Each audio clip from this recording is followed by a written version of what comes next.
Please keep it going for our next storyteller, Alan Lessik.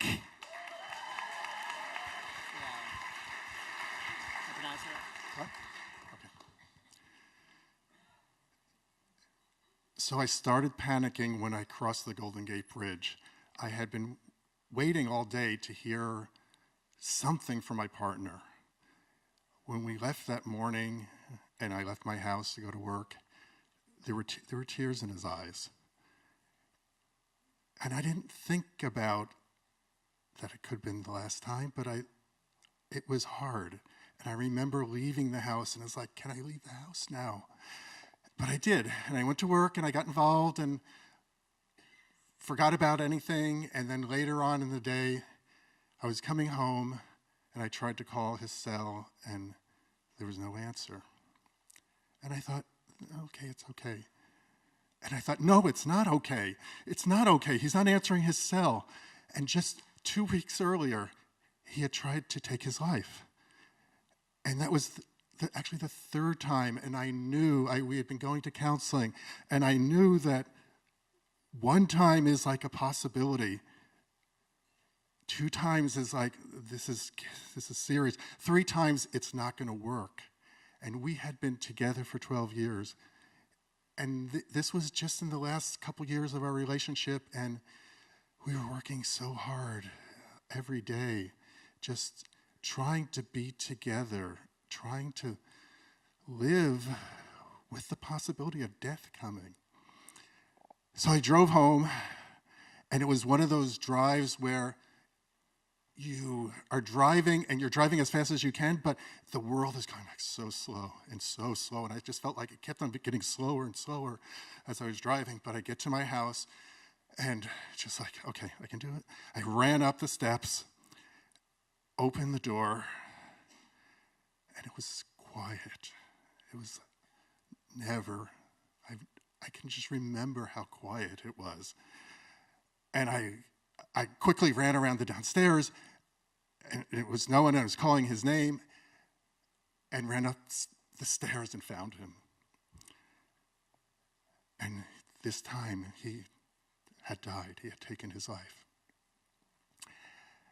And at that point, the world collapsed. Everything collapsed. It was just not what I was expecting, because he had been a survivor. When he lived in Cuba, he had been harassed for being gay and almost thrown in jail and kicked out of the university and kicked out of jobs.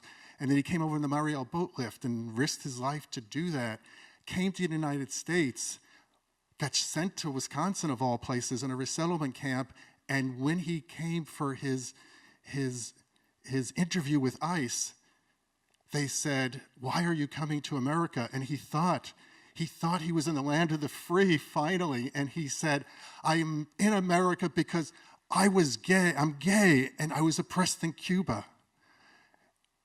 And the agent said, "Oh, do you take it up the butt?" And as soon as he said that, he realized he made a mistake. He managed to get out of the camp. He managed to have to fight the U.S. government to stay in this country, because this was during Ronald Reagan's time, when gay people didn't exist in our government. His very first partner at the time wound up being the very first person in Minnesota to actually be diagnosed and then die of AIDS 2 years later. So he thinks he might have been infected in the first time he made love in the United States. Yet he survived that. He survived for 30 years. And so I was faced with this, why? Why does a survivor, what happens to a survivor not to be a survivor? What does that mean? A couple days after he died, a neighbor was talking to me, and the neighbor said, "Oh, I'm so sorry, but like, how can you live in a house where someone took their life?" And the instant thought and the conversations we had, I said, so if he had had cancer and he was home when he died, what would you say? And he said, "Oh, how wonderful." And I said, "How wonderful that he died where I would find him, his love would find him, that I would know what happened to him, and that he was safe in our home when he died. That's all it was. It's just the death. 6 months later, I'm in Europe visiting a friend. He's saying, Alan, you have to write his stories. He has great stories. And I was like, no, I can't do this. It just take too much. It's not going to happen. 3 days later, I come back to the United States.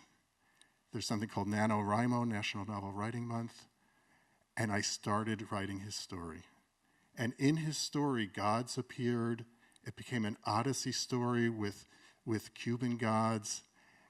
And at the end of the story, that I made up the story. I wrote the story with the idea of, like, why did he die? And I made up gods and I made up stories. I made up half of the thing that's in there. And at the end, I now believe the story of why he died.